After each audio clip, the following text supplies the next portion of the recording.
이 말씀을 중심으로 오늘 사순절 첫 번째 주일입니다. 가상 7원 첫 번째 말씀이 용서의 십자가라는 제목으로 같이 은혜를 나누고자 합니다. 말씀드린 대로 특별 새벽 기도의 일정과 앞으로의 우리 사순절 기간의 일정이 나와 있습니다. 사순절은 한마디로 애통과 슬픔의 시간입니다. 왜냐하면 주님의 십자가를 생각할 때, 주님의 고난과 죽으심을 가슴에 새길 때 정말 애통과 슬픔이 가득 차게 되죠. 우리가 방금 부른 세 개의 금옷, 그때 그 무리들이 예수님 못 박았네, 부를 때마다 가슴이 찡하지 않습니까? 정말 복음송이 우리의 영혼을 울릴 때가 많습니다. 그때 주님께서는 그들을 위해서 용서를 구하시고 비웃는 그 무리들을 향한 끝없는 사랑을 보여주시는 그 단순한 가사지만은 가슴 가득한 감격이 밀려오는 찬양입니다. 부활주일까지 마음의 옷깃을 여미며 생활을 절제하고 십자가를 바라보고 십자가 앞으로 더 가까이 나아가는 이 기간, 40일의 이 기간이 사순절의 의미입니다. 주제 말씀, 우리 현수막에도 붙어 있습니다. 그가 찔림은 우리의 허물 때문입니다. 그가 상함은 우리의 죄악 때문입니다.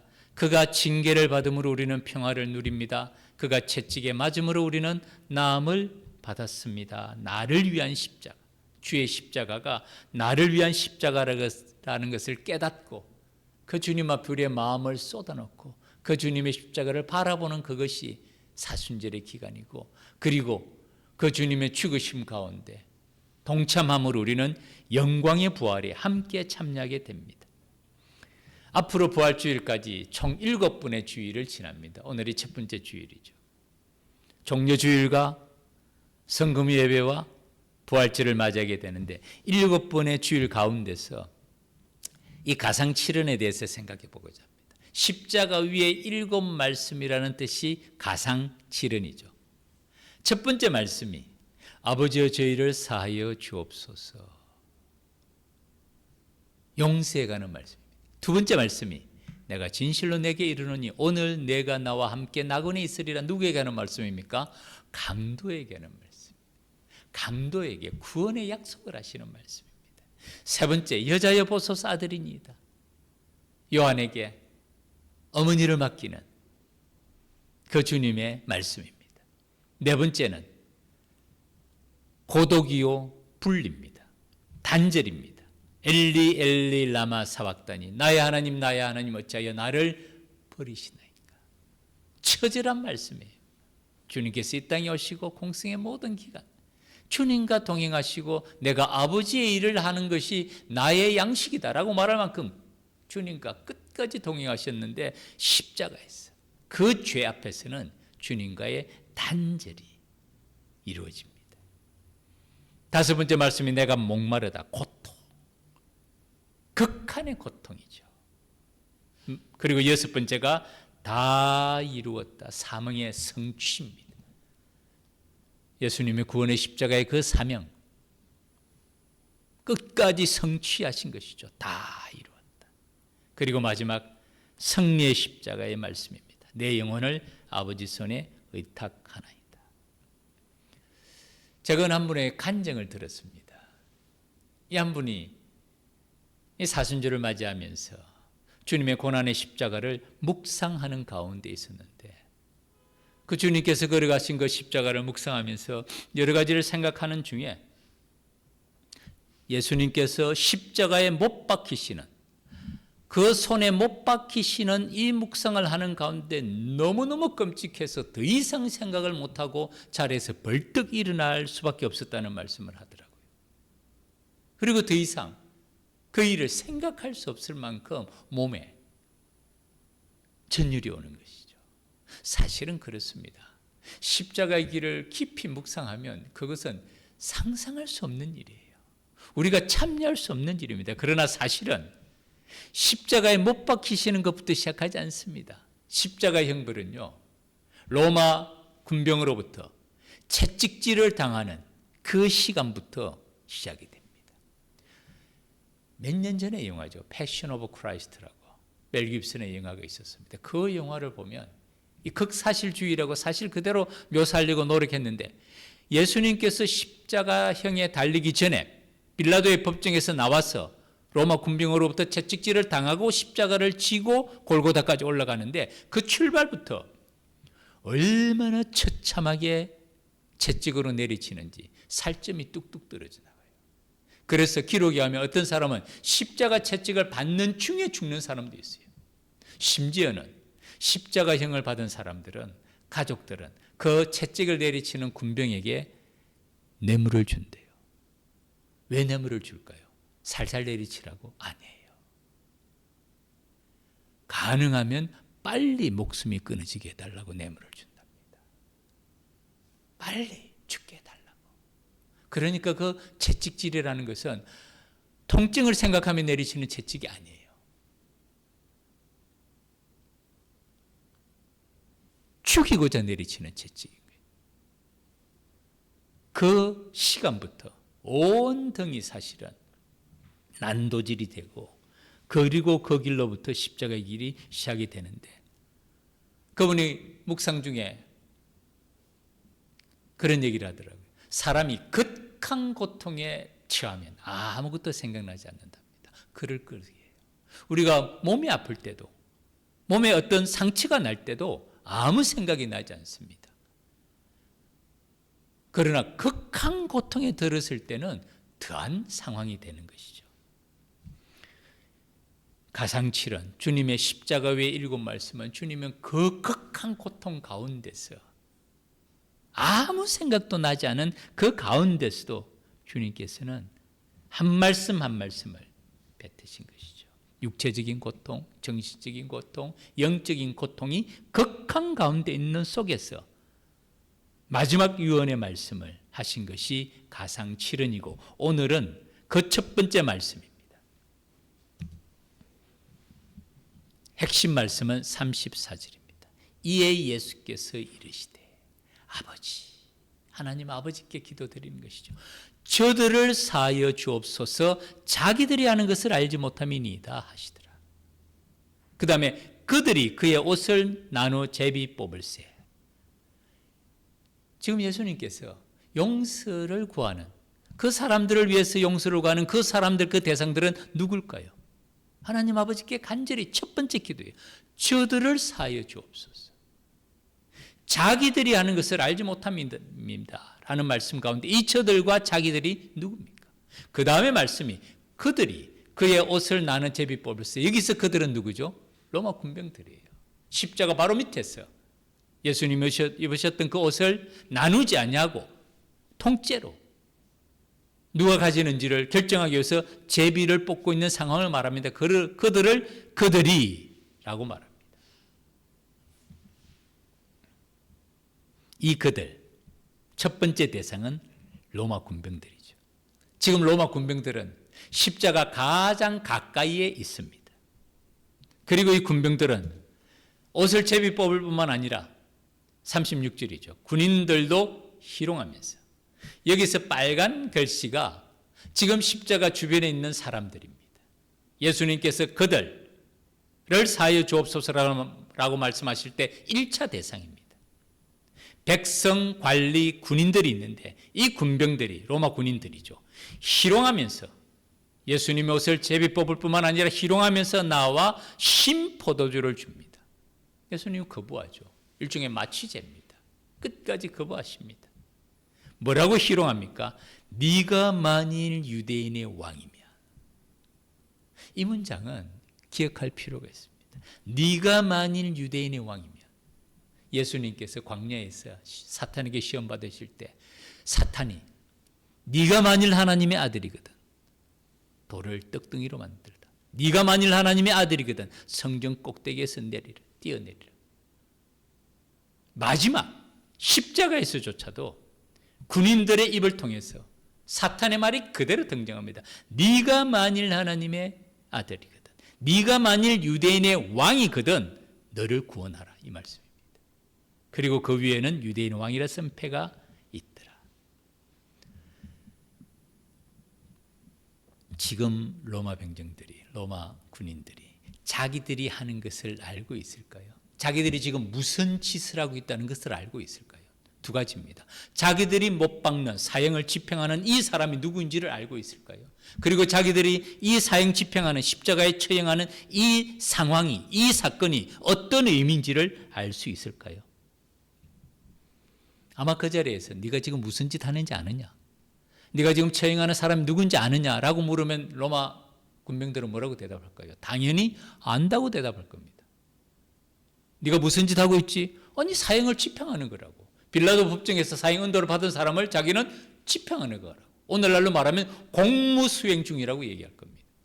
그리고 물어봅니다. 그 사람이 누군지 아느냐? 말할 겁니다. 안다고. 반역자 아니냐고. 이것이 바로 유대인의 왕이라는 겁니다. 반역자 아니냐고. 그 반역자를 정당하게 처형하고 있는 중이라고 말을 할 것입니다. 그런데 우리는 압니다. 지금 이 로마 군인들이 예수님이 누군지를 압니까? 자기들이 지금 무슨 짓을 하고 있는지를 압니까? 모르는 것이. 그래서 예수님께서 자기들이 하는 짓을, 그들이 하는 일을 알지 못한다고 말합니다. 자기들이 하는 것을 알지 못함이니이다. 여러분, 몰랐다고 행동이 정당화되지는 않습니다. 오늘날도 마찬가지죠. 몰랐다고 모든 것이 정당화되지는 않습니다.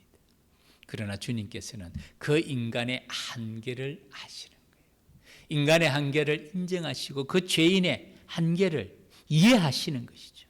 그리고 그들을 위하여서 용서를 구하는 기도를 드리는 것. 이것이 바로 저들을 사하여 주옵소서 자기들이 하는 것을 알지 못함이니다라는 기도의 1차 대상이 군병들입니다. 그런데 이 군병들만 그 자리에 있습니까? 35절. 백성들은 서서 구경하는데 군중들입니다. 군중들입니다. 사실은 조금만 시간을 앞으로 당겨보면 예수님께서 예루살렘 성에 입성하실 때 종려주일이라고 말하죠. 이 백성들, 이 군중들, 이 무리들이 어떻게 했습니까? 종려나무 가지를 들고 호산나 다윗의 자손이여 환영하던 그 백성들이에요. 그 군중들이고 그 무리들입니다. 쉽게 변하고 쉽게 흔들리는 사람들. 이 사람들은 지금 뭐 하고 있습니까? 서서 구경하고 있는 방관자적 모습을 보여주고, 오히려 이 사람들이 나중에는 십자가 처형 앞에서 빌라도의 법정에서 관원들의 조종을 받아서 십자가에 못 박으라고 외쳤던 그 무리들입니다. 그 백성들이. 관리들은 비웃어 이르되 이 관리들의 태도 주목할 필요가 있습니다. 사실은 이 업무 가운데 핵심은 관리들입니다. 관리들이 누굽니까? 종교 지도자들입니다. 대제사장, 백성들의 장로, 바리새인들, 서기관들, 그 당시 종교 지도자로서 기득권을 가지고 있던 그 사람들입니다.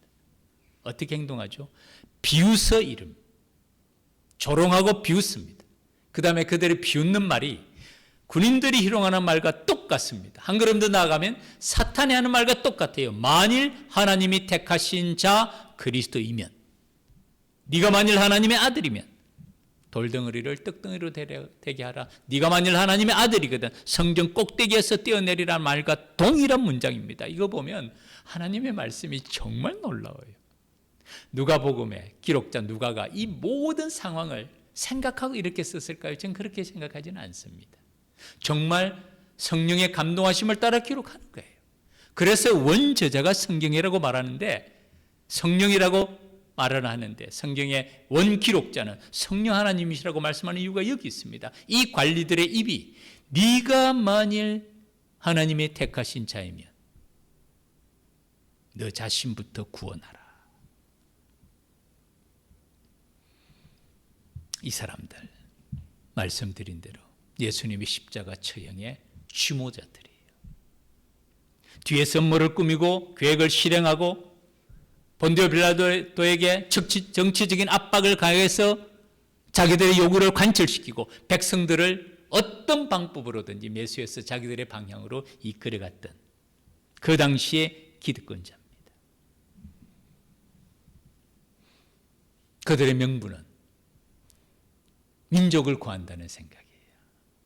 이스라엘을 위한다는 명목입니다. 그런데 사실은 자기 자신의 기득권을 지키고자 하는 것이 숨은 동기입니다.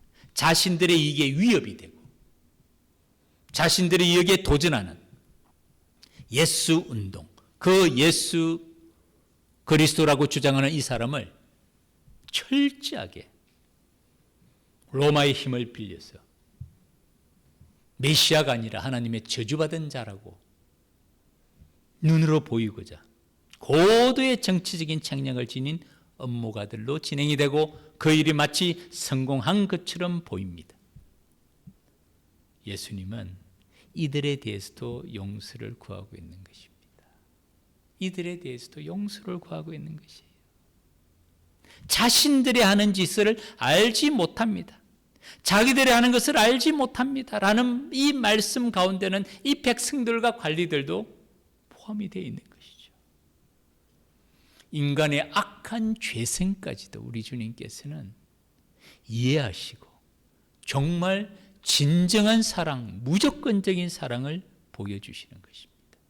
오늘 본문에 등장하는 사람들만 해도 군인들, 백성들, 그리고 배후 조정자들, 취모자들, 관리들이 다 등장합니다. 또 다른 대상이 있지 않습니까? 빼놓을 수 없는 인물이 있죠. 가룟 유다. 이 업무에 가담하는 내부의 배신자입니다. 3년간 동행했던 사람. 직접 눈으로 듣고 보고 목격한 산증인입니다. 예수님을 은 30에 헐값 중에 헐값으로 팔아넘깁니다. 성경학자들은 말합니다. 자신의 신념과 가치관에 일치하지 않는 자신의 이데올로기죠. 자신의 관점에 일치하지 아니하는 그를 용납할 수가 없었던 것이에요. 어떻게 보면 가룟 유다는 자기가 예수님보다 더 의로운 사람으로 생각했을 수도 있습니다. 그리고 그는 서성을 배반하는 배반의 입맞춤으로 주님을 주님께 넘기죠. 주님께서는 그 모든 사람들을 포함해서 용서를 구하지만은 그렇다고 해서 그들의 죄책이 없어지는 건 아닙니다. 가룟 유다에게 하신 말씀이죠. 그는 차라리 태어나지 아니했으면 더 좋을 뻔하였다. 안타까운 말씀을 남깁니다. 또 다른 대상도 있습니다. 베드로와 다른 제자들입니다. 베드로, 주님을 절대 부인하지 않겠다고, 죽을지언정 부인하지 않겠다고 혼장담하지만은 3번씩이나 부인하고 저주합니다. 그리고 자신의 살 길을 찾아서 갑니다. 다른 제자도 마찬가지 아닙니까? 주님의 십자가 밑에 남아있는 제자는 아무도 없습니다. 엠마오로 가는 2 제자, 보따리 사고 집으로 가는 것이죠. 옷을 벗고 도망하는 제자도 있습니다. 모두가 다 낙향하고 도망합니다. 주님은 그들까지도 그들에 대한 용서, 자기들이 하는 것을 알지 못합니다 라고 말하고 있습니다. 나중에 베드로가 사도행전에서 베드로가 설교를 하면서 말씀을 전하면서 이렇게 말합니다. 형제들아, 너희가 알지 못하여서 그리하였으며 너희 관원들도 그리한 줄 아노라. 예수님의 십자가 사건을 말합니다. 오순절날 성령의 강림하심의 사건으로 놀라운 역사가 일어날 때 그들에게 회개의 말씀을 전하면서 형제들아, 너희가 알지 못하여서 그리하였으며 너희 관원들도 알지 못하여서 그리한 줄 아노라 라는 이 말을 할 때 베드로는 자기 자신의 마음에 대한 생각이 들지 않았겠어요? 자기도 알지 못했던 것이에요. 그래서 3번씩이나 주님을 부인하고 심지어는 저주까지 한 자기 자신에 대한 깊은 마음도 포함하고 있었을 것입니다. 주님께서는 그들에 대한 따뜻한 마음과 간곡한 마음으로 그들의 용서를 말씀하고 있는 것이죠. 제가 한 그림을 보여드리고자 합니다. 이 그림을 혹시 보신 분이 있는지 모르겠네요. 저도 처음 본 그림입니다. 제가 그림에 대해서 잘 아는 것도 아니고. 이 그림의 제목은 그리스도의 체포입니다. 이 그림이 언제 그려진 그림이냐면 1515년입니다. 1515년은 레오나르도 다빈치 시대예요. 다빈치와 동시대의 사람입니다. 이름은 히로니무스 보스라는 사람인데 세계적인 희귀 작품이랍니다. 이 그림은 원래는 샌디에고 미술관의 대표적인 소장품이래요. 미국의 3대 미술관 중에 하나가 샌디에고 미술관이랍니다. 하나는 메트로폴리탄 미술관이겠죠. 또 하나는 모르겠습니다. 그리고 하나가 샌디에고 미술관이라. 거기에 대표적인 소장품이 바로 히에로니무스 보스의 이 작품인데, 이 보스의 이 작품이 지금 전 세계적으로 약 25밖에 없는 귀한 작품이랍니다.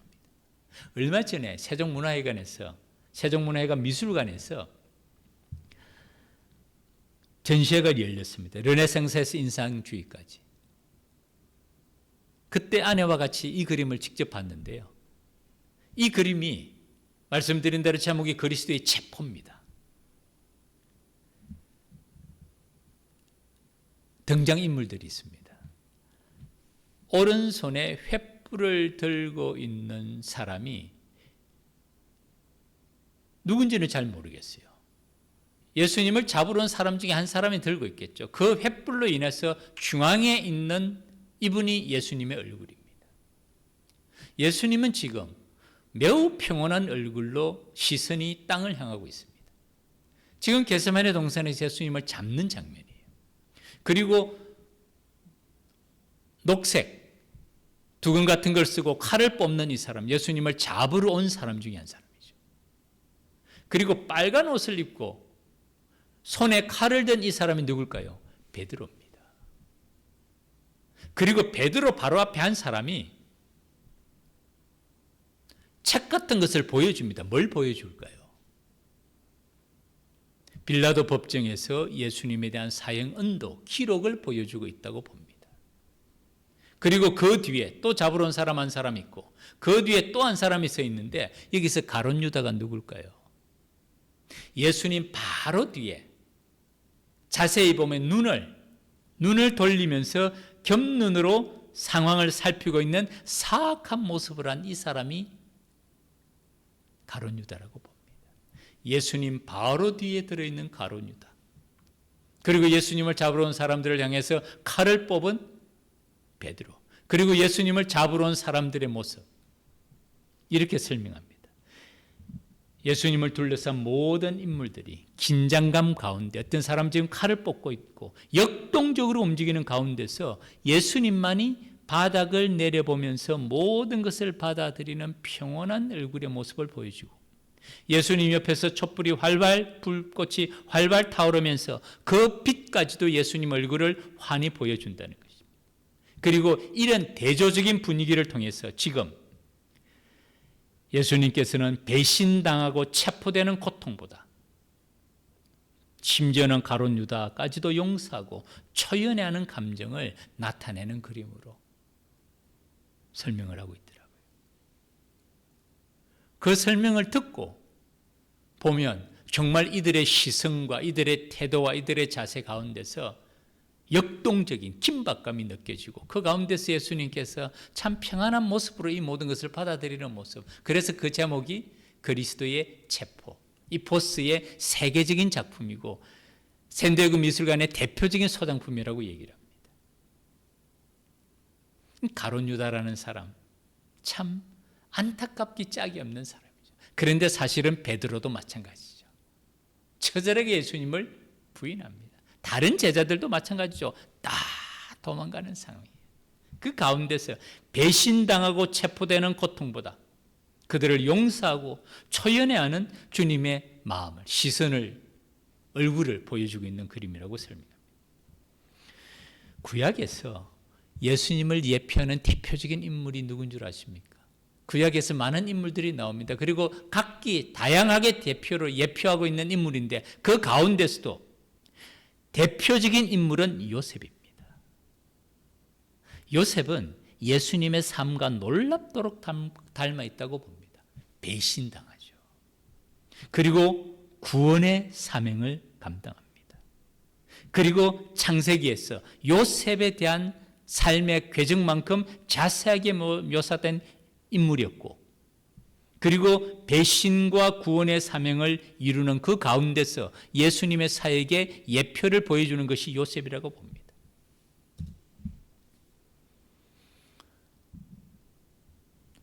지금 요셉이 형들에 의해서 미디안 상인들에게 팔려가는 장면을 그린 그림입니다. 지금 요셉이 벗어놓은 옷이 어떤 옷일까요? 이게 채색 옷이에요. 아버지 야곱이 특별히 요셉에게 준 채색 옷. 왜 벗길까요? 여기에 짐승의 피를 묻혀서 형들은 요셉이 죽었다고 아버지한테 말을 합니다. 야곱도 철저하게 자식들에게 당해요. 22년간을 요셉은 죽었다고 생각합니다. 지금 형들은 은 20에 흥중하고 있는 겁니다. 은 20에 팔아는 겁니다.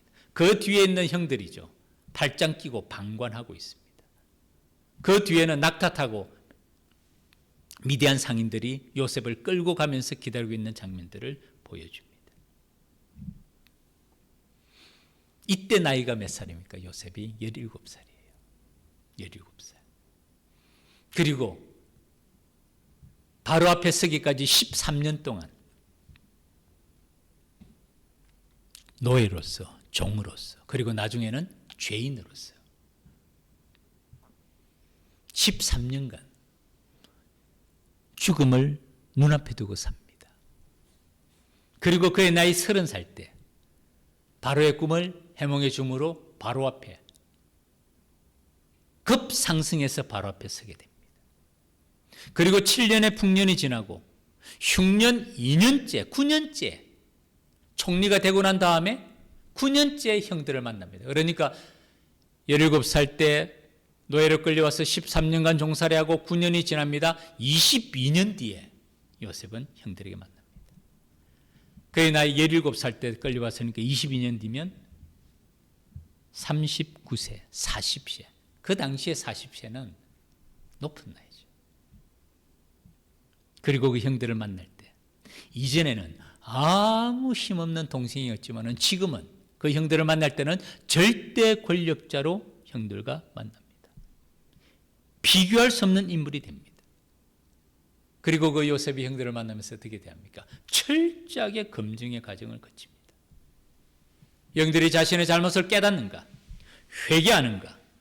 그리고 동생 베냐민에 대한 태도는 어떠한가? 아버지에 대한 태도는 어떠한가를 철저하게 검증한 후에 그들이 완전히 변화된 모습을 보고 형들의 잘못을 용서합니다. 그리고 한 걸음 더 나아가서 형들의 가족까지 돌보겠다고 약속합니다.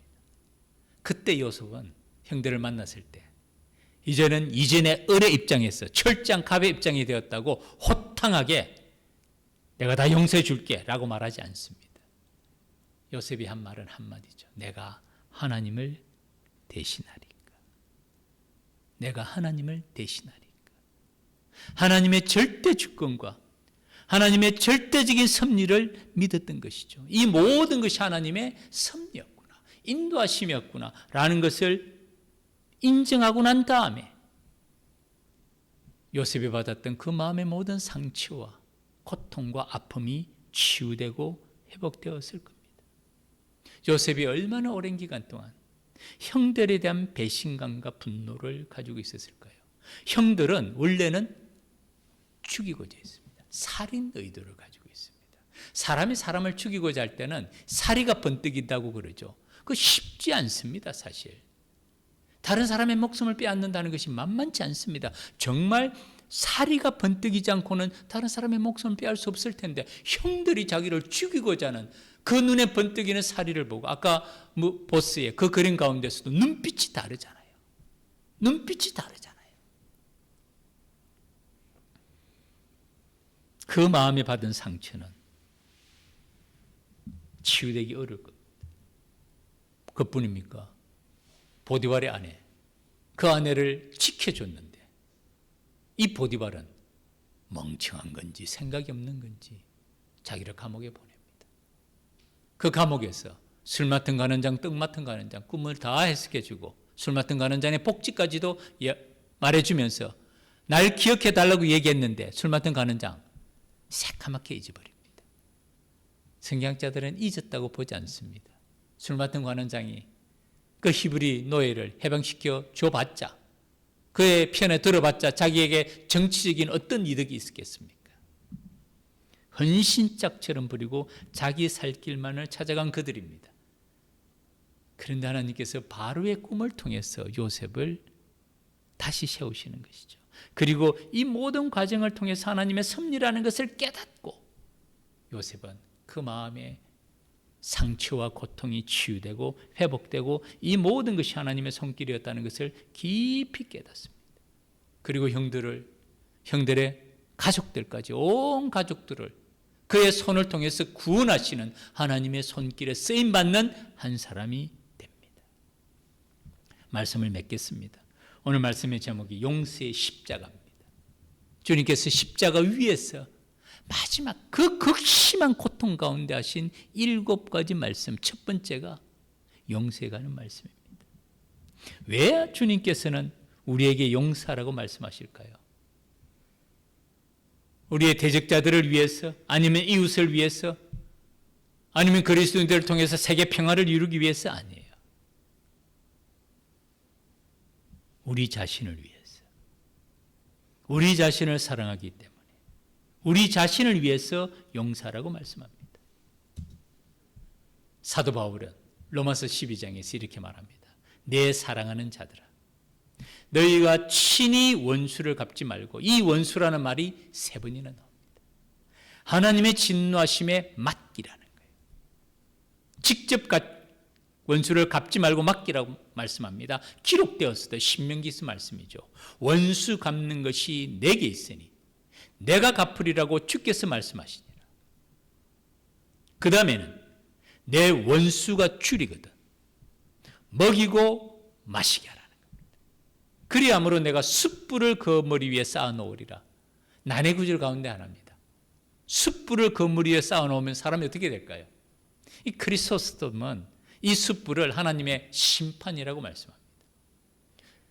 그러나 또 다른 학자들은 선행이라고 얘기합니다. 원수에게조차도 선행을 베풀므로 그가 스스로 수치, 부끄러움을 느끼도록 하라는 겁니다. 핵심은 마지막 21절에 있습니다. 악에게 지지 말고 선으로 악을 이기라. 사순절은 예수 그리스도의 고난과 십자가를 묵상하는, 그 십자가의 사랑을 묵상하는 이 기간입니다. 이 그림이 참 좋습니다. 망치와 못과 가시 면류관과 또 예수님이 옆구리를 찌른 창이 있죠. 우리 현수막에도 3개의 십자가가 그려져 있습니다. 주님의 고난과 죽으심 묵상하며 동참함으로 주님의 부활에 함께 참여하는, 그리고 그 십자가를 바라보면서 걸어가는 이 기간이 사순절입니다. 사실 우리는 용서할 수 있는 힘도 능력도 없습니다. 우리 힘으로 못합니다. 요셉이 호탕하게 내가 다 용서해 줄게 이렇게 말할 수가 없습니다.